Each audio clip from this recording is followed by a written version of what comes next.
भगवते वासुदेवाय।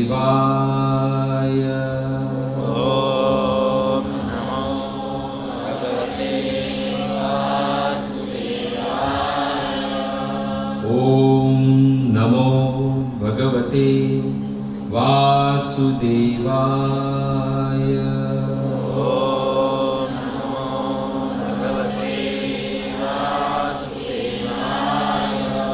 ॐ नमो भगवते वासुदेवाय।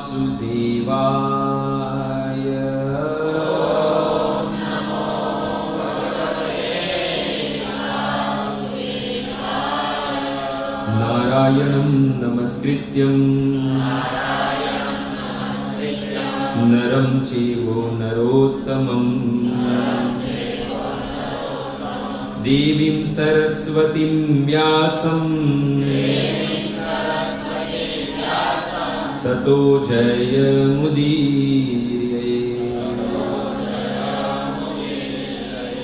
नष्टप्रायेषु अभद्रेषु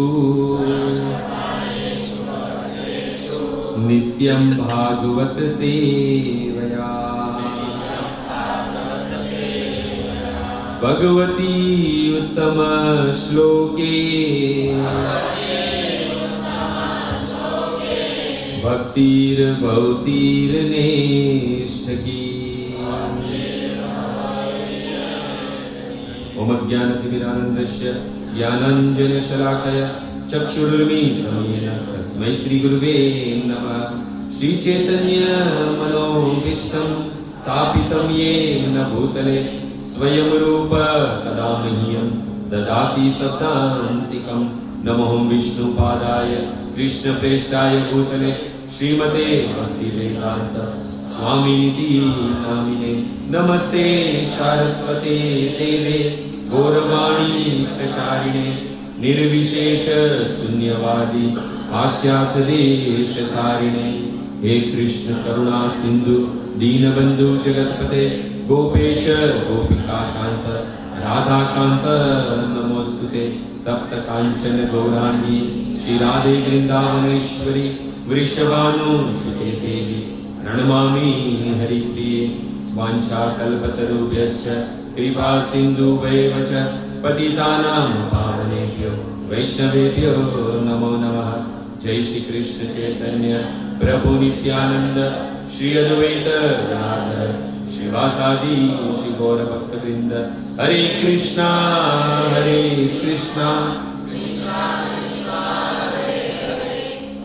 राम राम राम हरे हरे। हरे कृष्णा कृष्णा कृष्णा हरे हरे। हरे राम राम राम हरे हरे। हरे कृष्णा कृष्णा कृष्णा हरे हरे। हरे राम राम राम हरे हरे। मेरे पीछे पीछे सब लोग को दोहराना है। कृष्णाय वासुदेवाय देवकी नंदनाय च नंदगोपकुमाराय गोविंदाय नमो नमः। महेश्वरी क्रियेश्वरी स्वधेश्वरी सुरेश्वरी त्रिवेद भारतीश्वरी प्रमाण शासनेश्वरी रमेश्वरी क्षमेश्वरी प्रमोदकाननेश्वरी ब्रजेश्वरी ब्रजादिते श्रीराधिके नमोस्तुते। श्रीराधिके नमोस्तुते। आजानुलंबितभुजो कनकावदीतो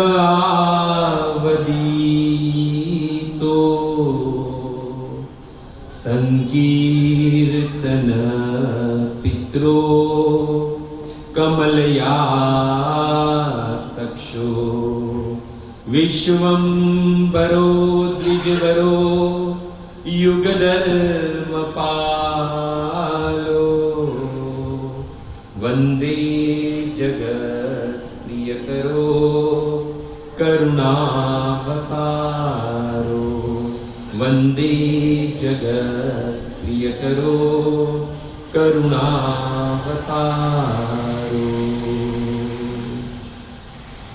जय जय राधारमण जय जय नवल किशोर जय गोपी चित चोर प्रभु जय जय माखन चोर जय जय माखन चोर। श्री कृष्णचंद्र भगवान की जगत गुरु शील प्रभुपाद की जय।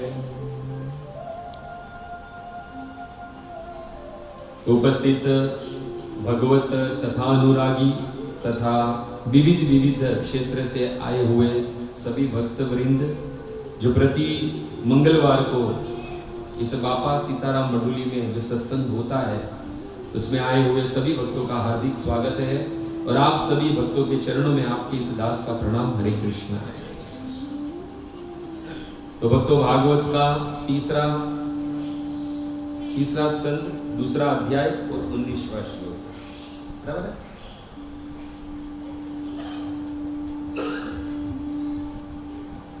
दृष्टा भवेद्वी ननुराज सूये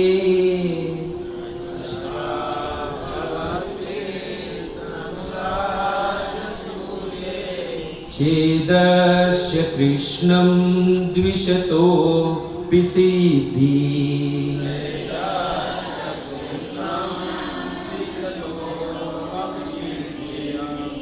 याम योगिन संस्पृहयन्ति सम्यक्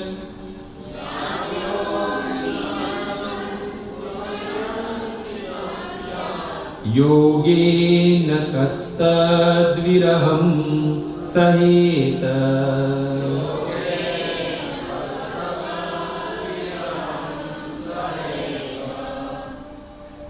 आप स्वयं देख चुके हैं कि चेदी के राजा ने किस तरह योगाभ्यास से सफलता प्राप्त की, यद्यपि वह भगवान कृष्ण से ईर्ष्या करता था। वास्तविक योगी भी अपने विविध अभ्यासों द्वारा ऐसी सफलता की सुरुचि पूर्वक कामना करते हैं। भला उनके विछोह को कौन सह सकता है। तात्पर्य श्रील प्रभुपाद के द्वारा भगवान कृष्ण की अहित्यु की कृपा का प्राकट्य महाराज युधिष्ठिर की विराट सभा में हुआ। वे अपने शत्रु चेदी के राजा पर भी कृपालु थे, जो सदैव भगवान का ईर्ष्यालु प्रतिद्वंदी बनने का प्रयास करता रहा। चूंकि भगवान का प्रामाणिक प्रतिद्वंदी बनना संभव नहीं है, तो चेदी का राजा भगवान कृष्ण का अत्यधिक द्रोही था। इस बात में वह अन्य असुरों तथा कंस तथा जरासंध की ही तरह था। शिशुपाल ने महाराज युधिष्ठिर द्वारा संपन्न होने वाले राजसूय यज्ञ की खुली सभा में भगवान कृष्ण का अपमान किया। अंत में वह भगवान द्वारा मार डाला गया। किंतु उस सभा के हर व्यक्ति ने देखा कि चेदी के राजा के शरीर से प्रकाश की एक किरण निकली, जो भगवान श्री कृष्ण के शरीर में लीन हो गई। इसका अर्थ हुआ कि चेदी राज को सायुज्य मुक्ति प्राप्त हुई, जिसकी तीव्र इच्छा ज्ञानियों तथा योगियों को रहती है और जिसके लिए वे अनेक प्रकार के दिव्य कार्य संपन्न करते हैं। यह तथ्य है कि जो लोग मानसिक चिंतन या योग शक्तियों के निजी प्रयासों द्वारा परब्रह्म को समझने का प्रयास कर रहे हैं, उन्हें वही लक्ष्य प्राप्त होता है जो उन लोगों को प्राप्त होता है जिनका वध स्वयं भगवान के द्वारा किया जाता है। दोनों ही को भगवान के दिव्य शरीर की ब्रह्म ज्योति की किरणों में तादात्म्य होने की मुक्ति प्राप्त होती है। भगवान अपने शत्रु पर भी कृपालु है और चेदी राज की सफल उन सब द्वारा देखी गई जो सभा में उपस्थित थे। विदुर भी वहां उपस्थित थे, इसलिए उद्धव ने इस घटना का स्मरण किया। तीसरा स्कंद दूसरा अध्याय 19वां श्लोक। उद्धव जी जो है ये विदुर जी से ये कहते हैं और इस अध्याय का नाम श्री प्रभुपाद ने भगवान का स्मरण, भगवान कृष्ण का स्मरण रखा है। यानी भगवान को प्राप्त करना है, कृष्ण को प्राप्त करना है तो उनका स्मरण करना होगा। और भक्तों, इस कृष्ण की प्राप्ति का सरल उपाय क्या है? तो नवद्वीप धाम महात्मा परिक्रमा खंड में 7वां अध्याय और 22वें श्लोक में कहा गया है कि गोर नाम ना लैया जेई कृष्ण बजे गिया से ही कृष्ण बहु काले पाए। जो गोर महाप्रभु का नाम नहीं लेता है उसे कृष्ण और कृष्ण का भजन करता है। देखो, जो कृष्ण का भजन करता है उसके कृष्ण की प्राप्ति होती ही है। पर यहां क्या कहा गया है कि जो गोर का भजन नहीं करता है और कृष्ण का भजन करता है, गोर का नाम नहीं लेता है, तो उसे से ही कृष्ण बहु काले प्राप्ति, कृष्ण की प्राप्ति बहुत काल के बाद होती है। परंतु कहते गोर नाम लही जई सद्य कृष्ण पाए से। यदि गोर का नाम लिया जाए, चैतन्य महाप्रभु का नाम लिया जाए, तो कृष्ण की प्राप्ति है वो सद्य यानी तुरंत ही, शीघ्र अति शीघ्र प्राप्त हो जाती है। और कहते हैं कि अपराध ना ही रहते हैं, उसके सारे अपराध पाप है वो उसी वक्त नष्ट हो जाते हैं।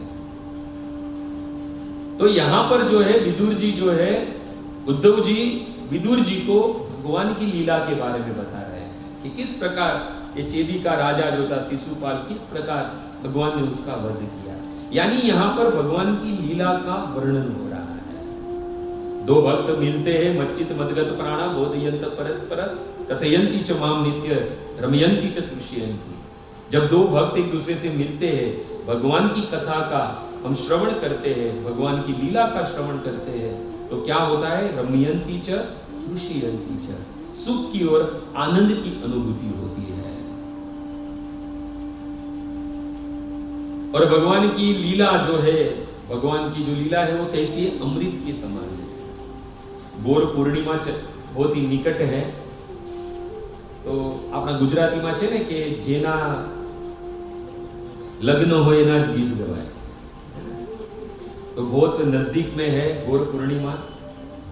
तो मैंने तो जनार्दन प्रभु से कहा कि मैं गोर लीला कहूंगा, पर भागवत का भी क्रम है।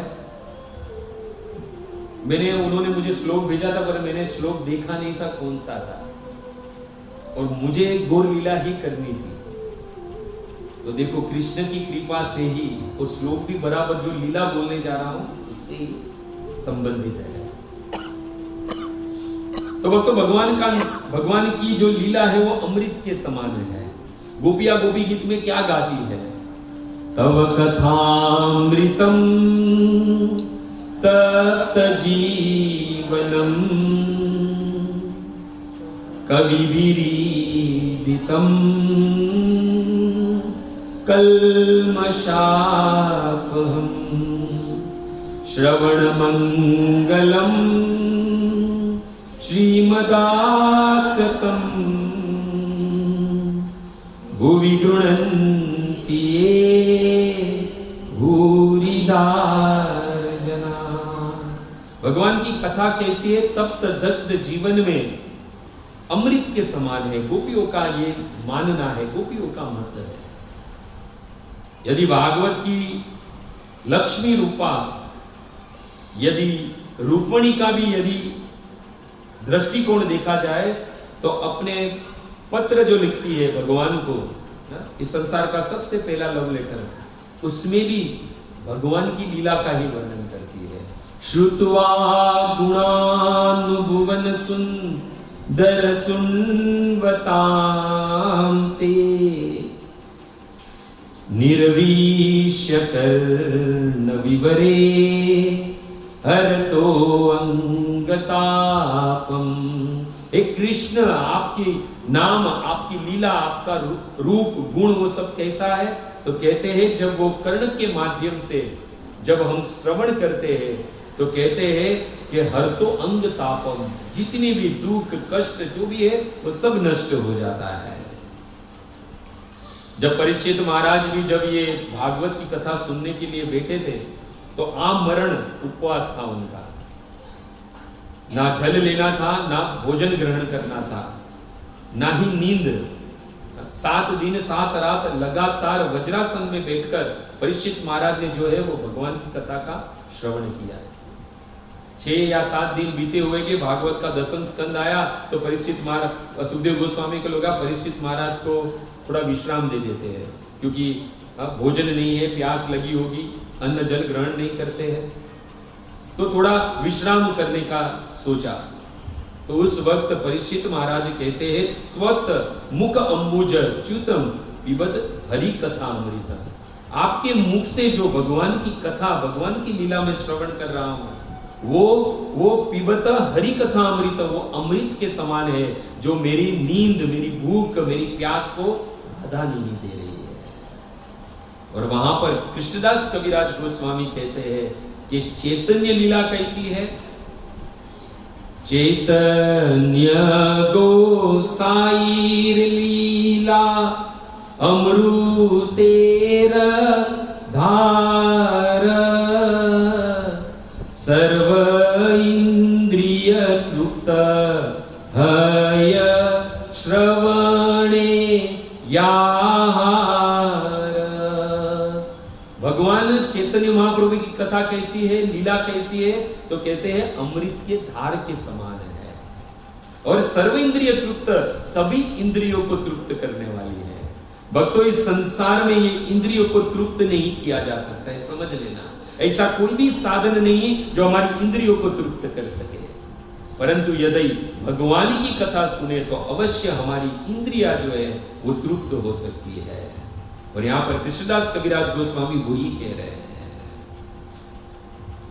देखो, देखा जाए तो हम लोग श्रीमद् भागवत यहां पर प्रति मंगलवार को यहां पर होता है, तो वेद पुराण उपनिषद ब्रह्म सूत्र वेदांत महाभारत रामायण ये सब श्रीमद् भागवतम की पूर्व भूमिका है, और चैतन्य चरित्रामृत है वो श्रीमद् भागवत का उपसंहार है। उपसंहार यानी समाप्ति, यानी लेख के अंत में देने वाली जो देते हैं ना, जो लेख के अंत में हम सार देते हैं, वो चैतन्य चरित्रामृत है भक्तों। ऐसे तो पूरी चैतन्य चरित्रामृत चैतन्य महाप्रभु की ही लीला की है, तो आज हम चैतन्य महाप्रभु के किशोर अवस्था में की हुई लीला का श्रवण करेंगे। अध्याय 16 है, जब चैतन्य महाप्रभु की पत्नी लक्ष्मी देवी को सर्प काटता है और उनकी मृत्यु हो जाती है। तब चैतन्य महाप्रभु घर पे नहीं होते, पूर्व बंगाल में होते हैं, और अपनी दुखी माता सच्ची देवी के दुख को दूर करने के लिए उन्होंने दूसरा विवाह किया। लक्ष्मी स्वरूपा, साक्षात लक्ष्मी स्वरूपा विष्णु प्रिया से उन्होंने विवाह किया, और उसके बाद उन्होंने केशव कश्मीरी पंडित का अभिमान अहंकार को नष्ट किया। तो भक्तों, यही लीला हमें आज श्रवण करनी है। कौन सी लीला है वो? दिग्विजय पंडित, जो केशव कश्मीरी पंडित की जो लीला है वो हमें श्रवण करनी है। यहाँ पर वो 16वें अध्याय में आती है, और उसमें 28वें श्लोक से लेकर 108 श्लोक यानी 80 श्लोक करीबन उसमें इस लीला के वर्णन में कृष्णदास कविराज गोस्वामी ने लिखे हैं। तो बड़े विस्तार से उसमें महाप्रभु का यश गाया गया है। तो अपनी तुच्छ बुद्धि से श्री प्रभुपाद का आशीर्वाद लेकर और परम पूज्य गुरु महाराज को हृदय में धारण करके लीला का वर्णन करने का प्रयास करूंगा। यदि कोई त्रुटि रह जाए तो आपका सेवक, आपका दास समझकर क्षमा कर देना। तो भक्तों, चलते हैं, बात उन दिनों की है जब केशव कश्मीरी पंडित नामक एक ज्ञानी पंडित था। सभी लोग उसे दिग्विजय पंडित के नाम से जानते थे। खूब शास्त्र का अध्ययन किया था और सिद्धि के द्वारा उसने मां सरस्वती को प्राप्त किया था, यानी वाक की वाणी सरस्वती को सिद्ध करके किया था। उस सिद्धि के कारण मां सरस्वती ने उसे वर दिया था कि तुम शास्त्रार्थ में कभी भी किसी नर के सामने परास्त नहीं होगे, पराजय नहीं होगे। और ये सिद्धि प्राप्त करने का उसके पीछे उद्देश्य क्या था दिग्विजय पंडित का, कि मैं इस संसार में सबसे बड़ा विद्वान, सबसे बड़ा ज्ञानी आदमी बन जाऊं। देखो क्या लाभ था, भौतिक लाभ। और यहां पर भी सुखदेव गोस्वामी क्या कहते हैं कि योगा अभ्यास के द्वारा ये चेदी का राजा शिशुपाल ने सिद्धि प्राप्त की थी। देखो दोनों ने सिद्धि प्राप्त की है। शिशुपाल ने सिद्धि प्राप्त करके क्या किया, कृष्ण से द्वेष किया, और इसने सिद्धि प्राप्त करके अहंकार प्राप्त किया। सिद्धि के अभिमान वश दिग्विजय पंडित भारत वर्ष में भ्रमण किया और सभी पंडितों को परास्त किया, पराजित कर दिया। शास्त्र में ऐसा वर्णन है कि जब ये दिग्विजय पंडित चलता था तो उसके सात बैलगाड़ी चलती थी। कितनी? 7 बैलगाड़ी चलती थी, और उस बैलगाड़ी में सब विजय पत्र भरे हुए थे। जिनको परास्त करता था उससे विजय पत्र ले लेता था और वो अपने पास उस बैलगाड़ी में रखता था। ऐसे पूरे भारत में भ्रमण करके उसने 7 बैलगाड़ी भर जाए उतने विजय पत्र प्राप्त कर लिए और सरस्वती को सिद्ध किया था। और इसलिए भारतवर्ष के सभी पंडितों को पराजित करता करता ये दिग्विजय पंडित जो है वो काशी पहुंचा। जैसे काशी पहुंचा तो काशी वाले को पता चला दिग्विजय पंडित आया है, तो काशी के जितने पंडित थे बिना शास्त्रार्थ किए हुए ही विजय पत्र दे दिया उसको कि भाई हमें तुमसे शास्त्रार्थ नहीं करना है। जानते थे कि मां सरस्वती को सिद्ध करके रखा है उसने। जैसे ही सबने सामने से विजय पत्र दे दिए तो इसका अभिमान और बढ़ा और कहने लगा अब तो पूरे भारतवर्ष में कोई मुझसे बड़ा ज्ञानी नहीं है। तब सारे काशी के पंडितों ने हाथ जोड़कर कहा कि देखो वर्तमान समय में यदि विद्या का कोई गढ़ है तो वो है नवद्वीप धाम। वहां पर बड़े बड़े पंडित वास करते हैं। यदि आप वहां जाओ और वहां के पंडितों को यदि आप परास्त कर दोगे तो अवश्य तुम भारतवर्ष में सबसे बड़े ज्ञानी बन जाओगे। अभिमान के शिखर पर बैठा एक केशव कश्मीरी पंडित नवद्वीप धाम की ओर चल पड़ा। भक्तों नवद्वीप में पहुंचे उसके पहले ये केशव दिग्विजय पंडित के यश जो है वो पहले पहुंच गया। पंडितों की सभा में यह समाचार जंगल की आग की तरह फैल गया कि देश के समस्त पंडितों को परास्त करते हुए ये सरस्वती का पुत्र अब नवद्वीप धाम में आया है। जैसे नवद्वीप में आने वाला है ये समाचार सुना, नवद्वीप के जितने भी पंडित थे वो भय के मारे घर से बाहर निकलना बंद कर दिया। यहां तक वर्णन है कि वो जो गंगा स्नान करने जाते थे सब लोग ने गंगा स्नान करना भी बंद कर दिया भय के मारे कोई भी बाहर नहीं निकलता था। ऐसा वर्णन है शास्त्र में कि वो दिग्विजय पंडित जो है वो 7 दिन नवद्वीप धाम में घूमता रहा, पर कोई भी उसे शास्त्रार्थ करने के लिए कोई पंडित और विद्वान नहीं मिला। अशांत हो गया क्योंकि अपनी सिद्धि का प्रदर्शन करना था। देखो सिद्धि प्राप्त करते तो आदमी शांत हो जाना चाहिए, कोई भी सिद्धि हो। यहां योगाभ्यास से एक चेदी के राजा शिशुपाल ने सिद्धि प्राप्त की परंतु अशांत रहा क्योंकि कृष्ण से द्वेष करने लगा। यहां यह भी अशांत क्यों था? क्योंकि सिद्धि का अभिमान था। इसलिए चैतन्य महाप्रभु क्या कहते हैं कि भक्ति भुक्ति मुक्ति सिद्धि कामी सकली अशांत। ये सब लोग अशांत होते हैं। शांत कौन होता है? तो कहते हैं कृष्ण भक्त शांत। क्यों? क्योंकि वो निष्काम है। कृष्ण भक्त निष्काम एत एव शांत। अब इस दिग्विजय पंडित जो था वो 7 दिन उस नवद्वीप धाम में घूमता रहा, कोई भी विद्वान नहीं मिला क्योंकि सारे विद्वान जो है वो तो डर के मारे घर में छुपे थे। अभी कब तक छुपे रहेंगे? तो रात्रि में ये नवद्वीप के जितने भी विद्वान थे उन लोग ने रात्रि में मीटिंग की। कहा कि इस दिग्विजय के सामने शास्त्रार्थ करना तो साक्षात मां सरस्वती को चुनौती देने जैसा है, और यह तो हमारे नवद्वीप की नाक का सवाल है। अब तो तय है कि हमारी नवदीप की नाक कटी जाएगी, क्योंकि इसके सामने तो कोई शास्त्रार्थ नहीं कर सकता है। तो क्या करे। उसमें से एक पंडित ने कहा कि हमारे नवद्वीप में, नवद्वीप धाम में निमाई पंडित रहते हैं जिनके पास अलौकिक विद्या है, क्यों न इस कश्मीरी पंडित को उनसे शास्त्रार्थ करवा दे। तो सब लोग ने मीटिंग में तय किया, सब लोग महाप्रभु के पास पहुंचे, निमाई के पास पहुंचे। निमाई से कहा, देखो तुम जानते होगे 7 दिन से वो कश्मीरी पंडित, वो दिग्विजय पंडित घूम रहा है शास्त्रार्थ करने के लिए। हमारी तो सिट्टी पिट्टी गुम हो गई, अब नवदीप की नाक जो है, लाज है, वो तो तुम्हारे हाथ में ही है। तो निमाई ने कहा, वो ज्ञानी पंडित और मैं तो दूध मुआ बालक, मैं कहां उससे भिड़ पाऊंगा। तो सारे गांव के पंडितों ने कहा कि नहीं, हम तुम्हारी विद्या को बराबर जानते हैं। परंतु महाप्रभु ने मना कर दिया, निमाई ने मना कर दिया। सारे नवद्वीप के पंडित जो है वो निराश लौटे वहां से। वापिस एक मीटिंग की कि चलो निमाई नहीं जा रहा है, ऐसा कुछ करते हैं कि वो दिग्विजय पंडित ही उसके पास जाए। तो सारे जो विद्वान पंडित थे वो सब लोग दिग्विजय के पास गए, और दिग्विजय पंडित ने जब देखा कि ये नवद्वीप के विद्वान पंडित सब उसके पास आए हैं, तो तुरंत ही क्रोध में कहने लगा कि 7 दिन से भ्रमण कर रहा हूं, कहां थे आप लोग? यदि आप लोग को मुझसे शास्त्रार्थ नहीं करने हैं तो मुझे विजय पत्र लिख कर दे दो, यानी मैं पूरे भारतवर्ष में सबसे ज्ञानी, सबसे विद्वान हो जाऊं। तो सारे वो नवद्वीप के जो पंडित थे उन्होंने कहा कि देखो, हम लोग बहुत सारे हैं, अगर एक एक करके तुम सबसे शास्त्रार्थ करोगे तो बहुत समय बीत जाएगा। उतना समय ना तुम्हारे पास है ना हमारे पास है। एक काम करते हैं, हमारे गुरुजी है, हमारे गुरुजी से आप शास्त्रार्थ करो।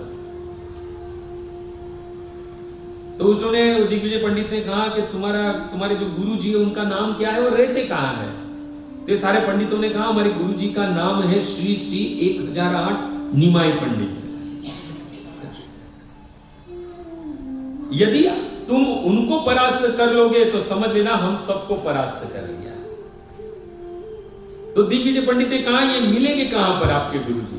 तो कहा, संध्या के समय गंगा के तट पर वो अपने विद्यार्थी को व्याकरण पढ़ाते हैं, तो आपको संध्या के समय मिलेंगे। अब दिग्विजय पंडित तो अपना अभिमान में था कि मेरे से कोई बड़ा ज्ञानी नहीं है, बस आतुर था कि कब संध्या होए और मैं कब गंगा के तट पर जाऊं और उससे शास्त्रार्थ करूं। और वो पहुंचे, जैसे ही संध्या का समय हुआ वो पहुंचे गंगा तट पर। देखो, ये दिग्विजय पंडित बड़ा ज्ञानी था, शास्त्र का ज्ञाता था। एक शास्त्र होता है जिसको सामुद्रिक शास्त्र कहते हैं। क्या कहते हैं? सामुद्रिक शास्त्र, जिसमें हाथ पांव की रेखा देखकर, चेहरे की आभा देखकर, बोलना देखकर, चलना देखकर व्यक्ति और व्यक्ति के चरित्र को पहचाना जा सकता है। और ये दिग्विजय पंडित जो है वो इस सामुद्रिक शास्त्र का ज्ञाता था। जैसे ही वो संध्या के समय गंगा के तट पर पहुंचा और उसकी दृष्टि जब निमाई पर पड़ी तो वो समझ गया उनकी आभा देखकर कि ये कोई विलक्षण व्यक्ति है। परंतु क्या करे, सिद्धि है, अभिमान था, अहंकार था, और अहंकार के कारण ज्ञान पर पर्दा लग गया था। इसलिए सामने साक्षात भगवान थे फिर भी नजर नहीं आए। वहां पर भी वो चेदी का राजा शिशुपाल सिद्धि प्राप्त किया था, फिर भी ज्ञान था, वो उसके आगे पर्दा लग गया। भगवान को अपना सबसे बड़ा शत्रु समझ रहा था। उस वक्त अभिमानवश उस दिग्विजय पंडित ने अपेक्षा पूर्वक निमाई से बात की, परंतु वसाइला तारे प्रभु आदर करिया। निमाई ने बड़े आदर से उस दिग्विजय पंडित का स्वागत किया, परंतु दिग्विजय कहे मन अवज्ञा करैया, यानी दिग्विजय पंडित ने अपेक्षा पूर्वक निमाई से बात की। दिग्विजय पंडित ने कहा कि मुझे लगता है आप ही इस व्याकरण के शिक्षक हो। बाल्य शास्त्रे लोक तुम्हार कहे गुण ग्राम। नवद्वीप के लोग आपके व्याकरण के ज्ञान की बड़ी प्रशंसा करते हैं, और सारे नवद्वीप के विद्वान मेरे पास आए थे और कहा कि आपके ये गुरुजी है, उनसे शास्त्रार्थ करो। और मैंने सुना है व्याकरण मध्य जानी पहाई कला पर आप व्याकरण पढ़ाने में बड़े ही कुशल हो और आपके विद्यार्थी व्याकरण के शब्द जाल के अत्यंत पटु है, तो कृपया मुझसे शास्त्रार्थ करो। कृष्णदास कविराज गोस्वामी कहते, प्रभु कहे व्याकरण पढ़ाई अभिमान करी, शिष्य ते ना बुझे आमी बुझाई ते नारी।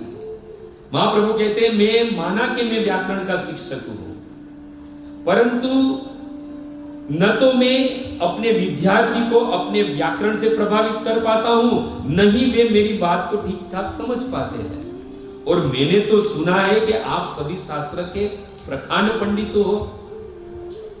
कहा तुमी सर्वशास्त्रे कवित्वे प्रवीण, कहा आमी सबे शिशु पढ़िया नवीन। अरे कहां आप शास्त्र के ज्ञानी और कहां मैं एक बालक नया व्याकरण का विद्यार्थी। देखो चैतन्य महाप्रभु अपने आप को क्या कहते हैं। अभी ये और एक गुण था इस दिग्विजय पंडित के, वो आशु कवि थे। आशु कवि यानी क्या, तुरंत ही किसी भी व्यक्ति या किसी विषय पर तुरंत ही कविता बना दे, उसे आशु कवि कहते हैं। वो आशु कवि थे। महाप्रभु कहते, तुम्हारे कवित्व कुछ सुनीते है मन, मैंने तुम्हारे कवित्व के बारे में बहुत सुना है, तो आज कुछ सुनने का, श्रवण करने का मन है। मेरी इच्छा है कि आप अपने मुख से आपकी कविता की रचना का कौशल हम सबको श्रवण कराए। जैसे ही सुना तो अभिमान वश दिग्विजय पंडित बोला कि बताओ किसका यश गाओ। गंगा का तट था, अविरत धारा बह रही थी, तो मां प्रभु ने कहा हाथ जोड़कर कि कृपा करी करी यदि गंगार वर्णन, यदि आपकी कृपा हो जाए तो ये गंगा का वर्णन कर दीजिए आप। वो दिग्विजय पंडित तो ताक में था कि कब अपनी विद्या, कब अपनी सिद्धि का प्रदर्शन करूं। हम भी आजकल कुछ ऐसे ही हो गए हैं, प्रदर्शन में लगे हैं।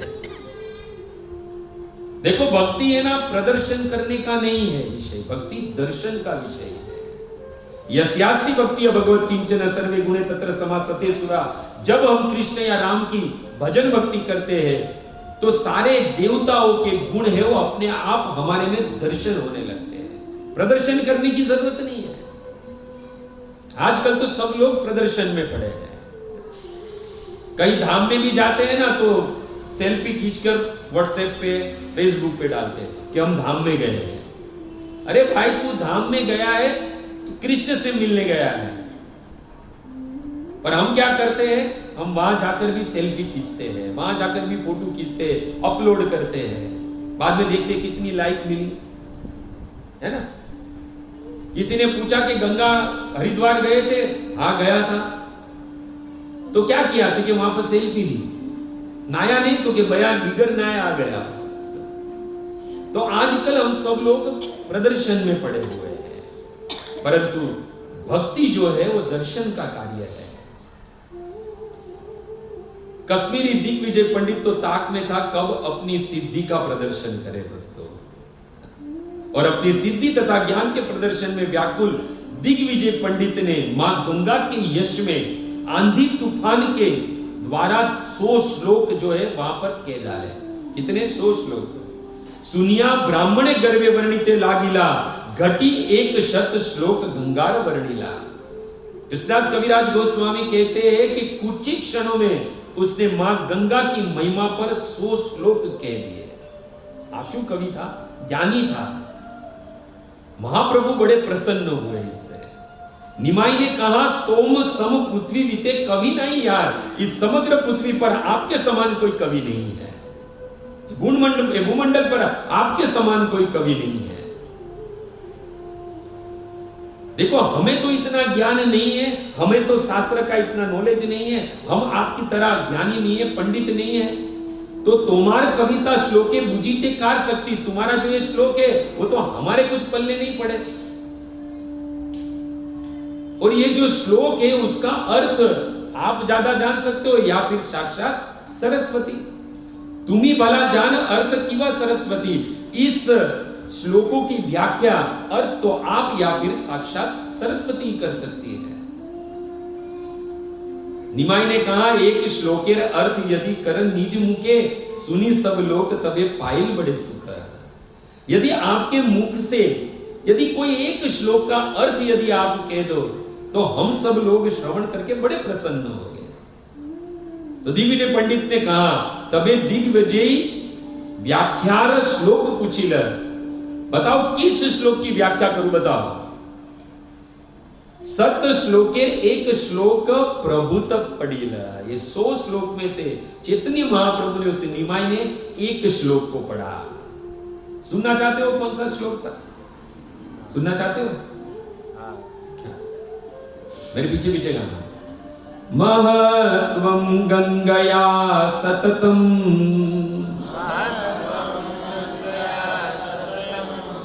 इदं भाति नितराम् यत एषा श्री विष्णु चरण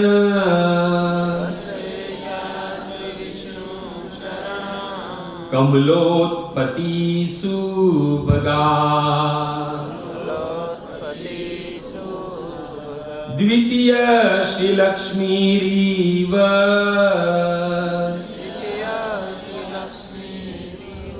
सुरनेर अर्च्य चरणा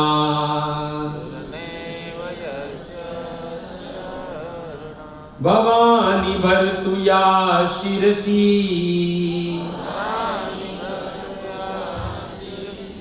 विभवत्यद्भुत गुणा।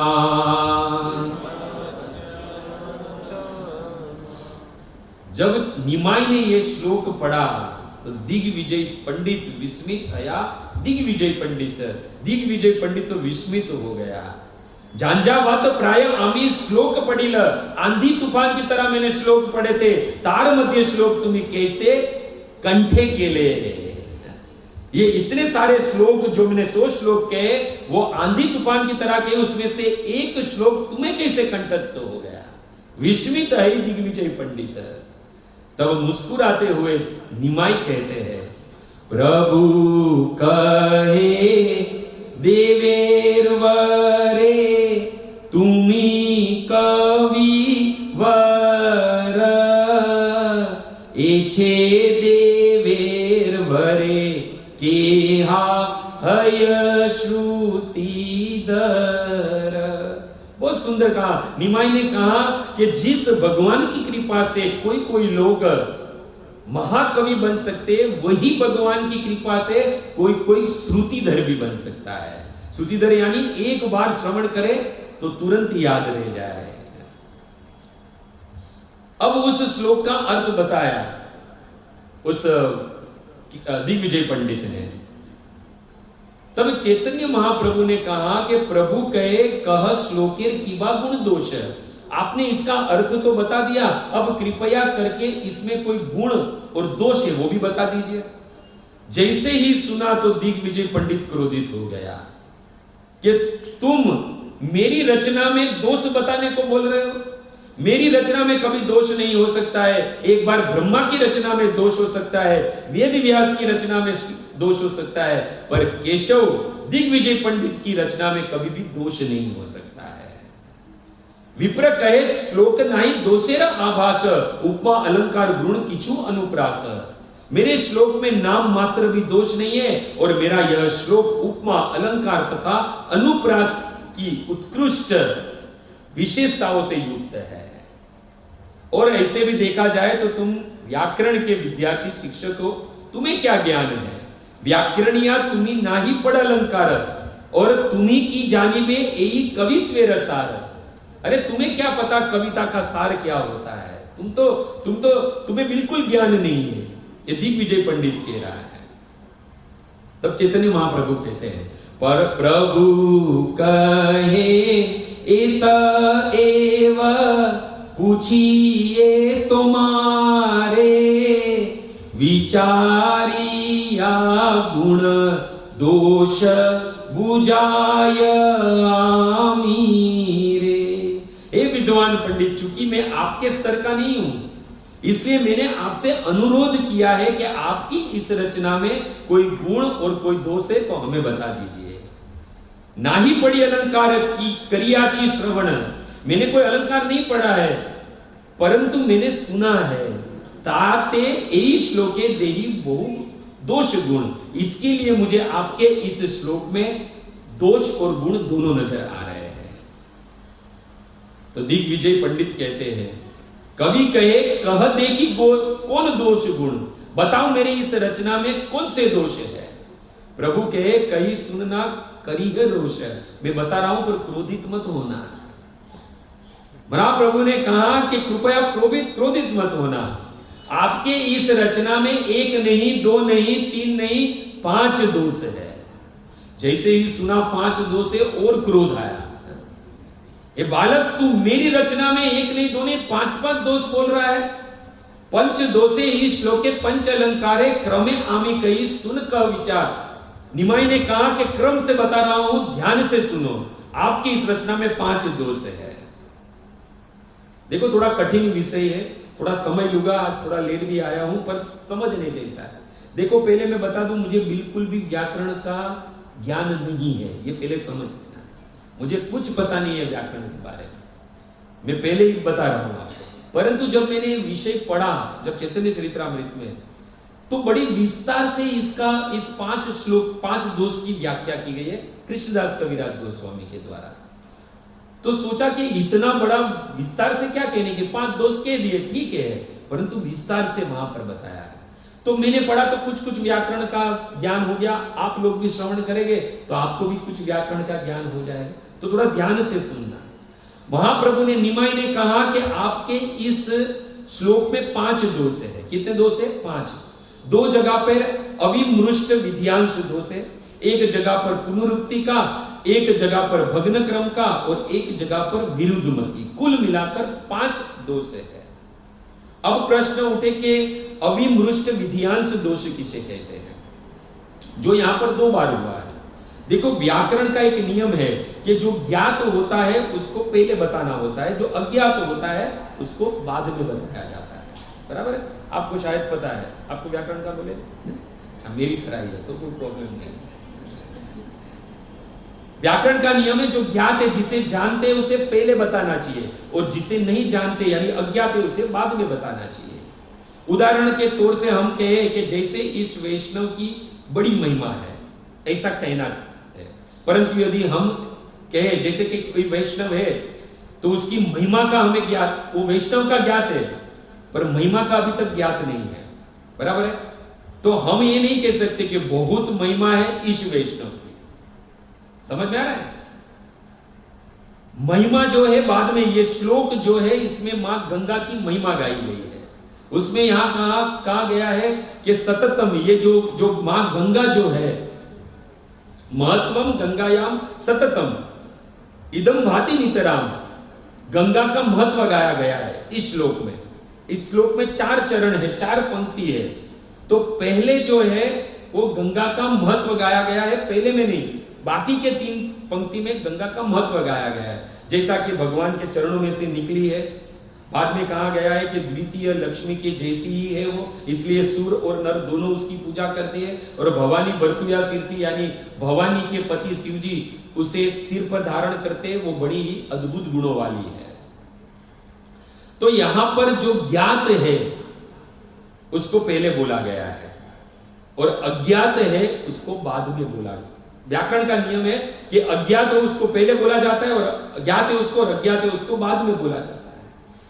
तो यहां पर जो है वो अविमृष्ट विद्यांश, 2 जगह पर गलती हुई। कहा है दिग्विजय पंडित, आपने प्रथम पंक्ति में, प्रथम चरण में क्या कहा? महत्वम गंगाया सततम इदम भाति नितराम, यह महिमा गंगा जी की है। आपको कहना चाहिए था इदम गंगायाम महत्व। आपने क्या कहा पहले? महत्वम। महत्व यानी महिमा तो आपने बाद में 3 चरण में कही है, तो महिमा पहले नहीं आनी चाहिए क्योंकि तो अज्ञात विषय है। तो ज्ञात क्या है? गंगा को ज्ञात है, गंगा ज्ञात है हमें, गंगा जानते हैं हमें, उसकी महिमा तो बाद में 3 चरण में कही गई है।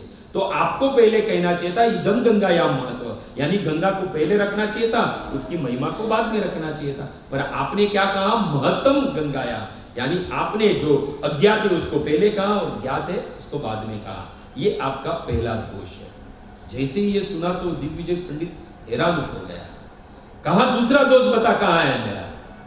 तो उस निमाई ने कहा कि तीसरी पंक्ति में तीसरे चरण में आपने कहा द्वितीय श्री लक्ष्मी रिव, गंगा जी दूसरी लक्ष्मी के समान है, दूसरा पद विधेय पद है यानी अज्ञात है, आपको कहना चाहिए था श्री लक्ष्मी द्वितीय आयु, और आपने कहा द्वितीय श्री लक्ष्मी इव।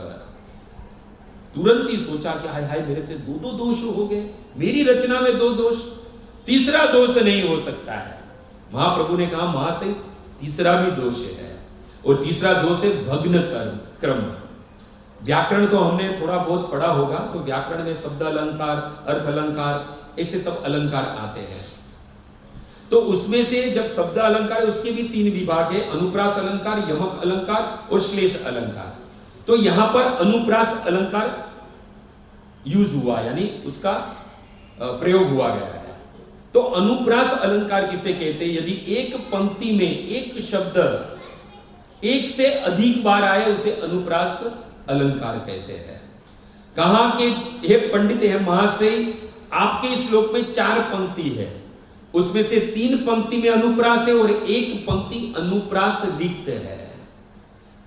जैसे कि पहली पंक्ति है महत्वम गंगायाम सततम इदम भाति नितराम, त कई बार त आया यानी त का अनुप्रास हुआ। दूसरी है द्वितीय श्री लक्ष्मी रिव सूर्य नेर अर्च्य चरणा यानी र का अनुप्रास हुआ। चौथी है भवानी वर्तुया शीर्षी विभवत्या अद्भुत गुणा, भ का अनुप्रास हुआ। और कहा दूसरी जो पंक्ति है, दूसरा जो चरण है यत एशाम श्री विष्णु चरण कमलोक्तति सुभगा, इसमें एक भी शब्द रिपीट नहीं हुआ है। और व्याकरण का नियम है कि यदि कोई श्लोक 4 पंक्ति का हो या 3 पंक्ति का हो, यदि एक पंक्ति में अनुप्रास आए तो सभी पंक्तियों में अनुप्रास आना चाहिए। ये महाशय आपके 3 पंक्ति में अनुप्रास है और 1 पंक्ति अनुप्रास रिक्त है। जैसे ही सुना तो कहा इतनी बड़ी गलती मुझसे कैसे हो गई, अब चौथा दोष नहीं हो सकता है। कहा चौथा दोष भी है। चौथा दोष क्या है? देखो व्याकरण का नियम है विशेषण का प्रयोग क्रियापद के पूर्व होना चाहिए, यानी किसी की भी महिमा विशेषण हम करते हैं तो क्रिया के पहले होना चाहिए। जैसे कि हम उदाहरण कहे कि यह वैष्णव बहुत अच्छे हैं, यानी फुल स्टॉप, वाक्य कंप्लीट हो गया। परंतु यदि हम ये कहे कि यह वैष्णव बहुत है, फुल स्टॉप, और बाद में कहे कि अच्छे हैं, तो ये गलत हो जाएगा। क्योंकि व्याकरण का नियम है कि विशेषण का प्रयोग वाक्य पूर्ण हो उसके पहले होना चाहिए, न कि उसके बाद, यानी वाक्य पूरा होने के बाद नहीं होना चाहिए। कहा महाशय चौथे चरण में आपने कहा भवानी भर्तुया शीर्षी विभत्वय अद्भुत गुणा, भवानी यानी व्याकर, आपने क्या कहा भवानी भर्तुया शीर्षी विभत्व यानी वाक्य पूरा हो गया, और बाद में आपने क्या कहा अद्भुत गुणा। कहा कि भवानी के पति के सिर पर गंगा धारण की हुई है उन्होंने, और वो कैसी है? अद्भुत गुणों वाली है। तो आपको देखा जाए तो विशेषण का प्रयोग यहां पर क्रियापद के बाद में हुआ है, जो कि पूर्व होना चाहिए था। जैसे ही ये सुना तो दिग्विजय पंडित वापिस हैरान हो गया, हाय हाय मुझसे मेरी रचना में 4 दोष, 5वां दोष तो हो ही नहीं सकता है। चैतन्य महाप्रभु ने कहा 5वां भी दोष है और ये तो सबसे बड़ा दोष है। यदि ये दोष न होता तो आपके बाकी के सारे दोष है वो छिप जाते हैं। आपने यहां पर विरुद्ध मति वाला दोष है, कहना कुछ चाहते थे और कह कुछ दिया, शब्दों का अर्थ कुछ हो गया। आपकी अंतिम पंक्ति, आपके अंतिम जो चरण है उसमें आपने कहा भवानी भर्तुया शीर्षी, यानी भवानी के पति ने सिर पर गंगा को धारण किया है। अभी भवानी मतलब क्या? भव यानी क्या? भव यानी भव की पत्नी को भवानी कहते हैं, और भव मतलब कौन? भव मतलब शिव जी। आपने कहा कि भवानी भर्तु यानी भव की पत्नी के पति के माथे पर गंगा है वो धारण हुई है। जैसे उदाहरण के तौर पर हम कहे कि इस ब्राह्मण की पत्नी के पति को आप दान दे दो, यानी इस ब्राह्मण के कई पति है। समझ में आ रहा है? ब्राह्मण की पत्नी के पति को आप दान दे दो। यदि हम ऐसा कहे तो ब्राह्मण की पत्नी के कई पति है। आपने यहां पर विरुद्ध मति कह दी। आपने क्या कहा कि भाई भवानी भरतु या शीर्षी, आपको कहना चाहिए था गिरजा भरतु, आपको कहना चाहिए था पार्वती भरतु, परंतु आपने कह दिया कि भवानी भरतु शीर्षी, यानी कि भव की पत्नी के पति सिर पर गंगा धारण करते हैं। जैसे ही ये सुना तो दिग्विजय पंडित तो हक्का बक्का रह गया, मुंह से कुछ नहीं निकल रहा था। कृष्णदास कविराज गोस्वामी कहते हैं मुखे ना निसरे वाक्य प्रतिभा संभित, मुख से एक भी शब्द नहीं निकल रहा था। उसकी प्रतिमा, उसकी चतुराई, उसका सारा ज्ञान धरा का धरा रह गया। मन ही मन सोचने लगा कि मैं तो विजय पत्र लिखवाने आया था, यहां तो मेरी ही जीवा लड़खड़ा गई, मेरे ही पैर कांपने लगे। पड़ुया बालक केने मोर बुद्धि लोप, इस छोटे बालक ने मेरी बुद्धि को अवरुद्ध कर दिया। निश्चय ही जानी सरस्वती मोरे करी छा छेन को, निश्चय ही मां सरस्वती मुझसे रूठ गई है। मन ही मन सोच रहा था ये व्याख्या करी से मनुष्य नहीं सकती, ये मेरी जो कविता है उसकी व्याख्या कोई मनुष्य नहीं कर सकता है। अवश्य निमाई मुके रही भले आपने सरस्वती, अवश्य इस निमाई के मुख पर मां सरस्वती विराजमान होकर ये दोष निकाले गए हैं। श्री प्रभुपाद वहां पर कोट करते हैं कि प्रत्येक जीव को बुद्धि जो है वो प्रत्येक के हृदय में रहने वाले सर्वस्य च अहम हृदय संविष्टो परमात्मा जो है वो ददामी बुद्धि देते हैं। श्री प्रभुपाद कहते हैं अपनी सिद्धि के बल पर भगवान को हराना चाहता था, परंतु भगवान की इच्छा से मां सरस्वती के माध्यम से पराजित हो गया, अपमानित हो गया। महाप्रभु तो यहां तक कहते हैं कि देखो मैं नहीं जानता हूं कि अच्छी रचना क्या है और बुरी रचना क्या है। सरस्वती ये भलाई से ही बली वाणी, मैंने जो कुछ भी कहा है उसे माता सरस्वती द्वारा कहा गया समझना, तो मुझे कोई ज्ञान नहीं है। यह सुनकर और दुखी हुआ और मन ही मन कहने लगा कि आज तो मैं मां सरस्वती के पास जाऊंगा और पूछूंगा कि मेरी साधना में, मेरी पूजा में, मेरी आराधना में कौन सी कमी रह गई, जो शिशु द्वारे देवी मोरे केल पराजय, एक दूध मुए बालक के सामने मुझे पराजित कर दिया। घर पर गया और तुरंत ही जैसे मां को देखा, सरस्वती की पूजा करता था, सरस्वती मां के चरणों में बैठ गया और कहने लगा मां तूने तो कहा था कि मैं तुझे सभी जगह पर विजय दिलवाऊंगी, पूरे भारतवर्ष में विजय दिलाकर एक दूध मुए बालक के सामने मुझे पराजित करवा दिया। अब तो मैं पूरी रात तेरी प्रार्थना करूंगा, तेरे मंत्रों का जाप करूंगा और तुझे प्रकट करूंगा। सिद्ध थी सरस्वती उसे। आज तारे निवेदन करी जप ध्यान, शिशु द्वारे केले मोर एक अपमान, इस बालक द्वारा मेरा अपमान, मेरा घोर अपमान हुआ है। पूरी रात्रि वो पंडित जो है वो मंत्र का जाप करने लगा, बैठ गया मां सरस्वती के सामने और जैसे ही आधी रात बीती भक्तों मां सरस्वती प्रकट हो गई। जैसे ही मां सरस्वती प्रकट हुई और दिग्विजय पंडित ने प्रणाम किया और कहा कि मां बता मुझे आज के मैंने कौन सा पाप किया था, बता मुझे कि मुझसे कौन सी भूल हो गई, मुझसे कौन सा अपराध हो गया था जो तूने मुझे ये दंड दिया। अरे तूने तो कहा था इस संसार में तू किसी भी नर के सामने पराजित नहीं होगा। हे मां तूने सब जगह पर मुझे विजय दिलाई, ये 7-7 बैलगाड़ी जो है उसका प्रमाण है जो सारे विजय पत्र से भरी हुई है। और मैंने तेरी आराधना की थी, क्यों की थी? क्योंकि मैं इस संसार में सबसे बड़ा विद्वान बनूं। हे मां तेरा आशीर्वाद था कि मैं कभी भी किसी नर के सामने शास्त्रार्थ में पराजित नहीं होऊंगा। और आज 15-16 साल के बच्चे से मैं पराजित हो गया, मेरी बुद्धि पे पर्दा लग गया। जो व्याकरण के पहली कक्षा के विद्यार्थी जो भूल नहीं करते वो भूल मुझसे हो गई। बता मां सरस्वती मुझसे गलती क्या हुई है, मेरी प्रार्थना में, मेरी आराधना में कौन सी कमी रह गई है? मां सरस्वती मुस्कुराई और कहा कि हे केशव, हे मेरे बेटे, हे मेरे पुत्र, मैं आज भी तुझे कहती हूं कि तू कभी भी कोई नर के सामने हार नहीं सकता है, कोई नर तुझे शास्त्रार्थ में हरा नहीं सकता है। मेरा वर जो तुझे दिया है वो कभी विफल नहीं जा सकता है। केशव पंडित ने कहा मां तेरा वर आज विफल गया है, मैं आज परास्त हुआ है, आज मेरी पराजित हुई है। मैं सही कह रहा हूं, मैं सत्य कह रहा हूं।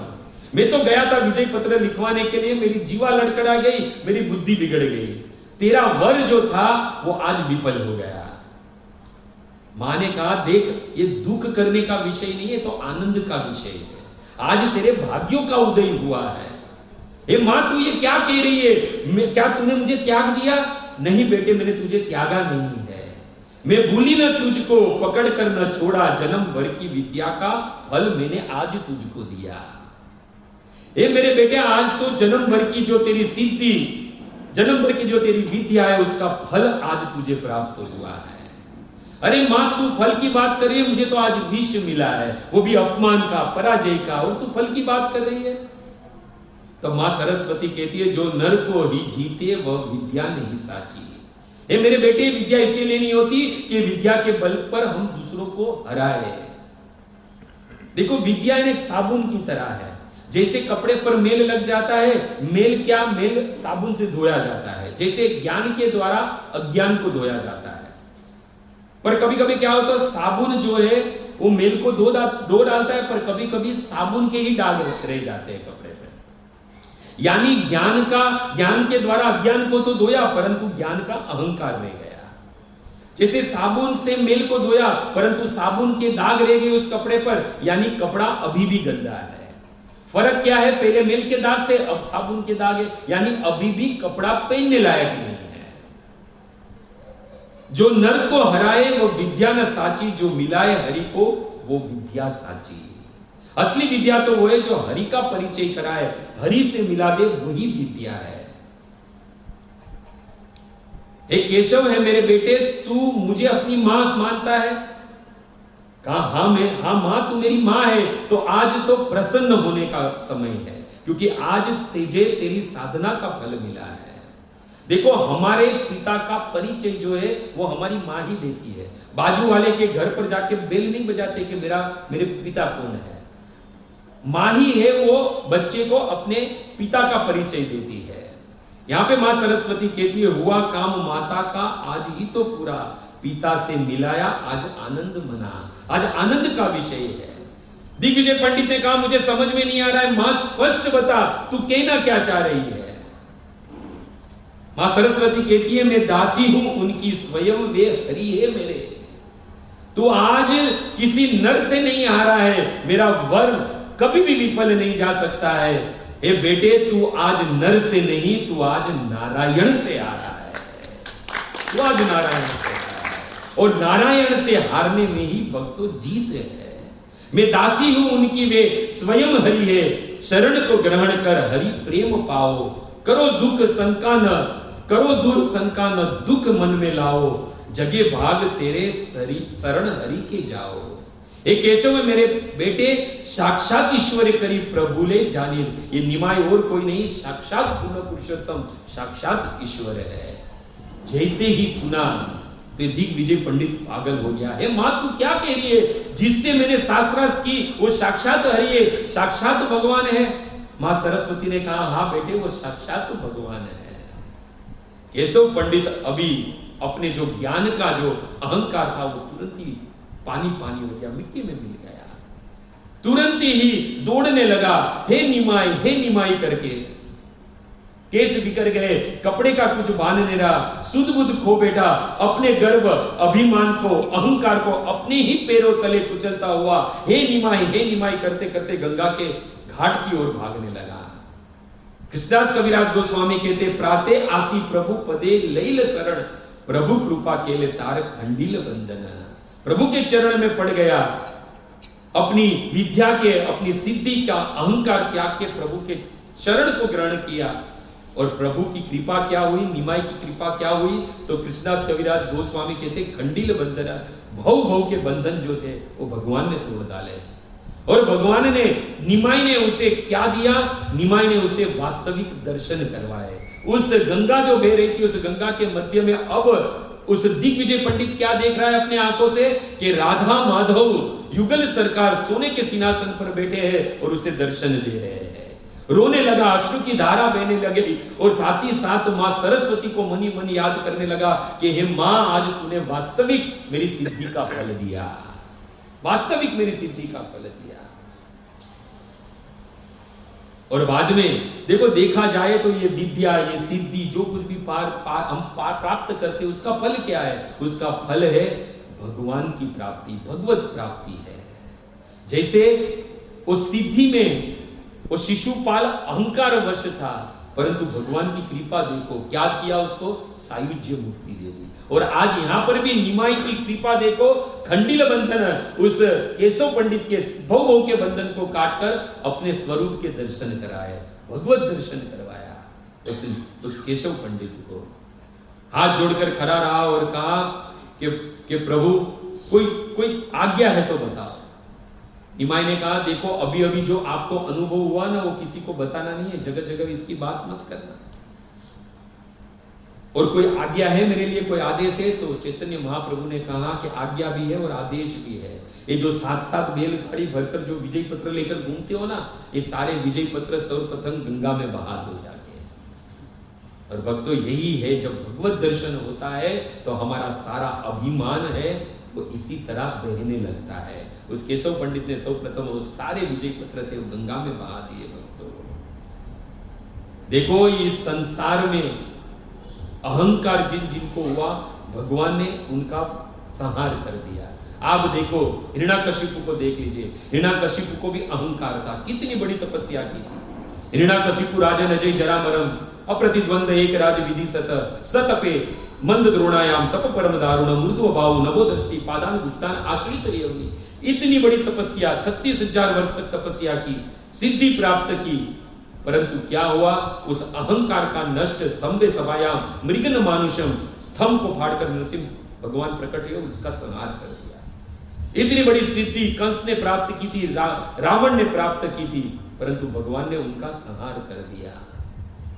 परंतु धन्य है ये घोर अवतार की, ये घोर लीला की बलिहारी है भक्तों।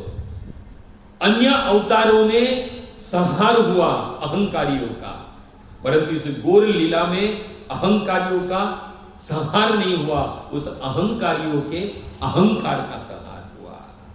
तो ये है वास्तविक घोर लीला, जिसमें सबसे ज्यादा सबका उद्धार किया भगवान ने। उसके पीछे का कारण क्या है, क्यों उद्धार हुआ? तो कारण यह है क्योंकि कृष्ण जो है वो हृदय किसका लेकर आए थे? श्रीमती राधा रानी का। इसलिए भक्तों, इस संसार में सबसे ज्यादा करुणा यदि किसी के पास है तो वो है हमारे चैतन्य महाप्रभु पे, जिसके जन्मदिन है जो है बड़ी ही निकट है, गौर पूर्णिमा। तो इस प्रकार भागवत और चैतन्य चरित्रामृत को दोनों को, इस श्लोक को साथ में जोड़ने का प्रयास किया। बहुत सारी त्रुटि रह गई है, जानता हूं। यदि आप सब भी देखा जाए तो बड़े दयालु हैं, जो भी त्रुटि रह गई हो उसको इग्नोर करके, दोष न देखकर, गुणों को देखकर आप इस दास को आशीर्वाद दीजिए। हरे कृष्णा हरे कृष्णा कृष्णा कृष्णा हरे हरे राम राम राम हरे हरे।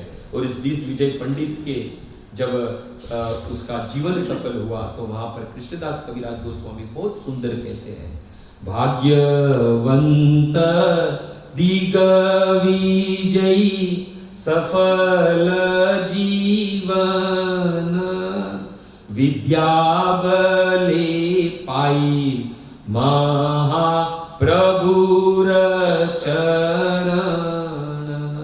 देखो, विद्या के बल से क्या इस दिग्विजय पंडित ने भगवान को प्राप्त कर लिया। अहंकार गया तो भगवत दर्शन हो गए। और कृष्ण कविराज गोस्वामी कहते हैं कि भाग्यवान दिग्विजय पंडित जिसने अपना जीवन सफल कर दिया।